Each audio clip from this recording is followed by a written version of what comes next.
Bismillahirrahmanirrahim. Assalamualaikum warahmatullahi wabarakatuh. Alhamdulillahirabbil alamin wa bihi nasta'inu ala umurid dunya waddin. Wassalatu wassalamu ala asyrafil anbiya'i wal mursalin wa ala alihi wa sahbihi ajma'in. Amma ba'd.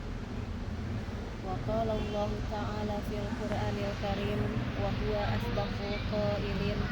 A'udzu billahi minasyaitonir rajim. Bismillahirrahmanirrahim.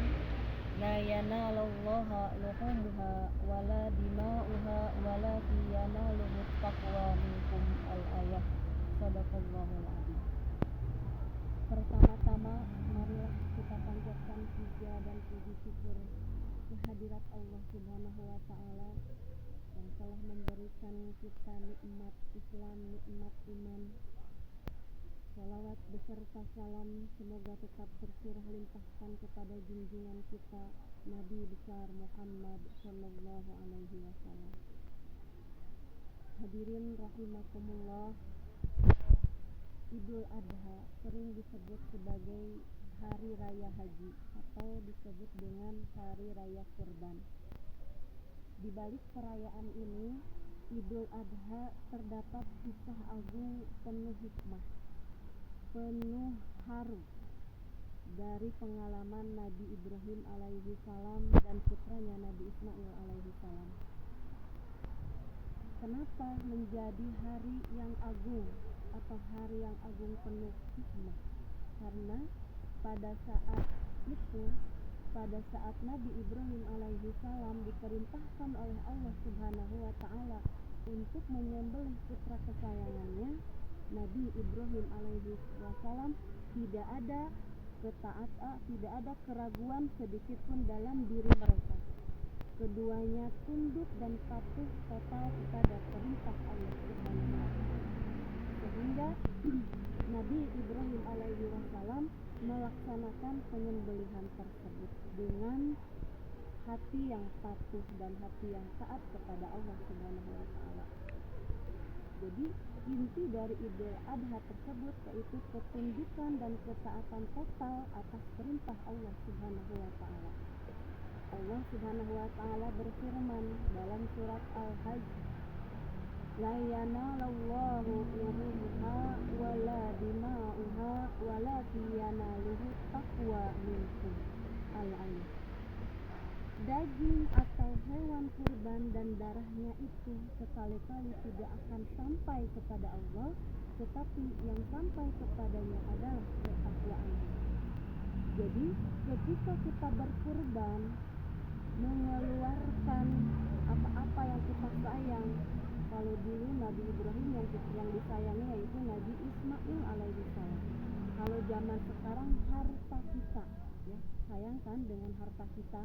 Nah, ketika kita menyayangi sesuatu dalam hidup kita yaitu berupa harta kita, maka kita keluarkan harta tersebut melalui kurban, membeli seekor sapi atau misalkan membeli seekor kambing atau misalkan membeli seekor domba.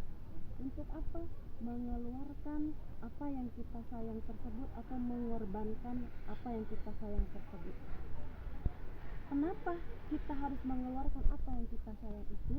Supaya kita selaku umat atau selaku hamba Allah Subhanahu wa Ta'ala menjadi lebih cinta kepada Allah daripada harta yang kita punya tersebut. Karena Rasulullah Shallallahu Alaihi Wasallam bersabda, setiap rambut bulu hewan kurban terdapat kebaikan. Hadis riwayat Ahmad dan Ibnu Majah. Ketika kita mengingat dengan kebaikan, maka ingatlah si bulu domba tersebut atau misalkan si bulu sapi tersebut. Kita sebagai orang yang awam tidak akan pernah bisa menghitung bulu-bulu tersebut. Betul tidak? Tidak akan, ya. Tidak pernah tahu berapa banyak bulu tersebut. Nah, akan tetapi pahala kebaikan dari Allah Subhanahu wa Ta'ala terhitung dengan setiap rambut bulu hewan tersebut. Aisyah radhiyallahu anhu menuturkan bahwa Rasulullah Shallallahu alaihi wasallam bersabda, tidak ada suatu amalan yang dikerjakan anak Adam atau manusia pada hari raya Idul Adha yang lebih dicintai oleh Allah dari menyembelih hewan kurban. Jadi ketika pada hari raya Idul Adha, Allah lebih mencintai hambanya yang mau mengorbankan sedikit harta yang mereka punya dengan menyembelih hewan kurban. Hadis riwayat At-Tirmidzi dan Ibnu Majah. Hadirin rahimakumullah. Jadi kesimpulannya adalah ketika kita mau berkurban, itu adalah salah satu bentuk ketaatan kita kepada Allah Subhanahu wa taala. Bentuk rasa cinta kita kepada Allah Subhanahu wa taala. Jadi daripada kita lebih mencintai dunia, tetapi hati kita lebih mencintai siapa? Sang pencipta kita, yaitu Allah Subhanahu wa taala. Mungkin dari saya cukup sekian. Semoga bermanfaat. Ditutup dengan doa, Rabbana atina fid dunya hasanah wa fil akhirati hasanah wa qina adzabannar. Wabillahi taufiq wal hidayah. Wassalamualaikum warahmatullahi wabarakatuh.